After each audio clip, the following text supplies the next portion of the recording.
ഇന്ന് നമ്മളിവിടെ ഒരു സോയാബീൻ കറിയാണ് ഉണ്ടാക്കാൻ പോകുന്നത്.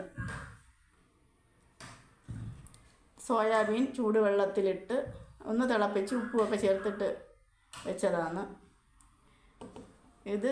അതിന് വേണ്ട 2 വലിയ സവാള, വലിയ ഒരു തക്കാളി, 4 പച്ചമുളക്, ഇഞ്ചിയും വെളുത്തുള്ളിയും ചതച്ചത്, കറിവേപ്പില. പിന്നെ നമ്മളിത് കണ്ട പിന്നെ തേങ്ങ ചെറുതായിട്ടൊന്ന് വറുക്കുന്നുണ്ട്. അതാണ്ട് തേങ്ങ ഞാൻ മിക്സിയിലിട്ട് ഒന്ന് ഒതുക്കിയെടുത്തതാണ്. അതുകൊണ്ടാണ്ട് ഒരേ കണക്കായി. അപ്പോഴും നമുക്കിത് മൂക്കണ്ട, ഇത് ഒരേ കണക്ക് മൂത്ത് വരും. അതിന് വേണ്ട ചെറിയ ഉള്ളി പിന്നെ ഇത് തേങ്ങയുടെ കൂടെ ഇട്ട് മൂപ്പിക്കാനുള്ളതാണ്. ഇനി നമുക്ക് തേങ്ങ മൂപ്പിച്ച് കൊണ്ടുവരാം. ഈ സോയാബീനകത്തോട്ട് നമ്മൾ കുറച്ച് പുളിവെള്ളം ഒഴിക്കുകയാണ്. എന്ന് വെച്ചാൽ ഇതിനകത്തൊരു സോയാബീൻ്റെ ഒരു ചെവയുണ്ടല്ലോ, ഈ പുളിവെള്ളത്തിൽ ഇട്ടാൽ കുറച്ച് മാറിക്കിട്ടും. ഇത് ഞാൻ ചെറുതായിട്ട് അരിയുന്നുണ്ട്. ഈ സോയാബീൻ വലിയ കഷ്ണങ്ങൾ വേണ്ട, വലിയ കഷ്ണങ്ങളായിട്ടും വയ്ക്കാം. ഇത് ചെറുതായിട്ട് ഞാൻ അരിയുന്നുണ്ട്. ഇനി ഈ അരിഞ്ഞ് വെച്ചേക്കുന്നതിനോട്ട് ഞാൻ കുറച്ച് മുളക് പൊടിയും ഒരു 1/4 ടീസ്പൂൺ, കുറച്ച് മഞ്ഞൾപ്പൊടിയും ഉപ്പും കൂടെ ഇട്ട് ഞാനിത് നല്ലോണം ഒന്ന് ഞെരടും. ഇത് ഞാൻ നന്നായിട്ട് ഞെവിടി ഒതുക്കി വെച്ചിട്ടുണ്ട്. ഇത് 10 മിനിറ്റ് ഇതവിടെ ഇങ്ങനെ ഇരിക്കട്ടെ. ഞാൻ പാത്രം ചൂടാകാൻ വെച്ചിട്ടുണ്ട്. അതിനകത്തേക്ക് തേങ്ങ വറുക്കാനാണ് ഞാൻ കുറച്ച് എണ്ണയും കൂടെ ഒഴിക്കുകയാണ്. എണ്ണ ചൂടാകുമ്പോൾ തേങ്ങ വലുതായിട്ടൊന്നും മൂക്കണ്ട, ഒന്ന് ചെറുതായിട്ട് ചുമന്ന് വന്നാൽ മതി. തേങ്ങ ഇട്ട് ഇളക്കുകയാണ്. ഇത് ചെറുതായിട്ടൊന്ന് മൂത്ത് വന്നാൽ മതി, ഒന്ന് ചുമന്ന് വരണം. നമുക്കിതിൻ്റെ കൂടെ ചെറിയ ഉള്ളിയും കൂടെ അരിഞ്ഞ് വെച്ചേക്കുന്ന ചെറിയ ഉള്ളിയും കൂടെ ഇടാം.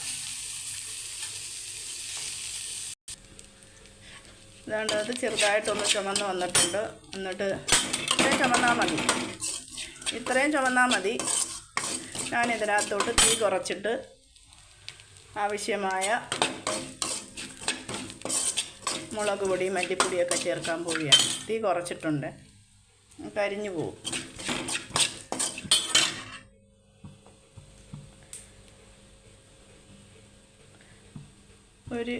ഒരു സ്പൂൺ മുളക് പൊടി, ഒരു സ്പൂൺ ഒരു കുറച്ചുകൂടെ എടുത്തിട്ടുണ്ട്. മല്ലിപ്പൊടി 1 സ്പൂൺ, മഞ്ഞൾപ്പൊടി. ഇതൊന്ന് ചൂടാക്കാം.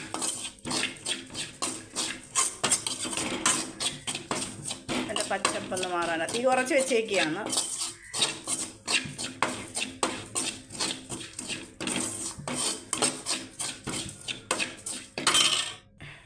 ഇനി നമുക്ക് പാചകം തുടങ്ങാം. ഇത് പാത്രം ചൂടാകാൻ വെച്ചിട്ടുണ്ട്. അതിലോട്ട് കുറച്ച് എണ്ണ ഒഴിച്ചു. ഞാൻ എല്ലാത്തിനും കുറച്ച് എണ്ണയെ ഉപയോഗിക്കത്തുള്ളൂ.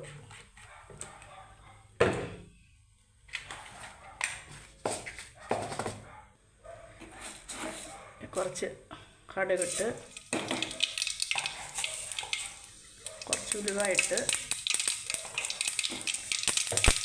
ഇനി നമുക്ക് എവിടെ വെച്ചിരുന്നില്ലേ സവാളയെല്ലാം കൂടെ അത് ഇതിനകത്തോട്ടിടാം.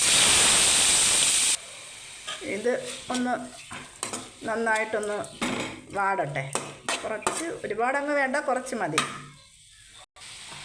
ഇനി നമുക്ക് ഇതിലോട്ട് നമ്മൾ പുളിവെള്ളത്തിലിട്ട് വെച്ചിരുന്ന സോയാബീൻ ഉണ്ടല്ലോ, അത് ഞാൻ അരിഞ്ഞു വെച്ച് അതിൻ്റെ ഈ പരുവത്തിലേക്ക് നന്നായിട്ട് പിരിയണം. ഇനി നമുക്ക് ഇതൊന്ന് അടച്ച് വെച്ച് വേവിക്കാം നന്നായിട്ട്.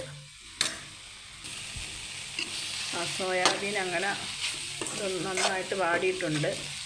ഇനി നമുക്ക് അരച്ച് വെച്ചേക്കുന്ന അരപ്പ് നന്നായിട്ട് അരയണം. നമുക്കിതിനകത്തോട്ട് ഒഴിക്കാം. നല്ല ടേസ്റ്റാണിത് കേട്ടോ. ചപ്പാത്തിക്കൊക്കെ നമുക്ക് ഉപയോഗിക്കാം, ചോറ് കഴിക്കാനും നല്ലതാണ്. നമുക്കിതിനകത്തോട്ട് ഞാൻ ചൂടുവെള്ളം ഒഴിക്കത്തുള്ളൂ, വെള്ളം ചേർക്കാം. ഇത് നന്നായിട്ട് വേവട്ട്. അങ്ങനെ സോയാബീൻ കറി റെഡി ആയിക്കൊണ്ടിരിക്കുന്നു. ഞാനിതിനകത്ത് കുറച്ച് മസാലപ്പൊടിയും കൂടി ഇടുകയാണ്. ഞാൻ വാങ്ങിച്ച് വറുത്ത് പൊടിച്ചതാണിത് മസാലപ്പൊടി.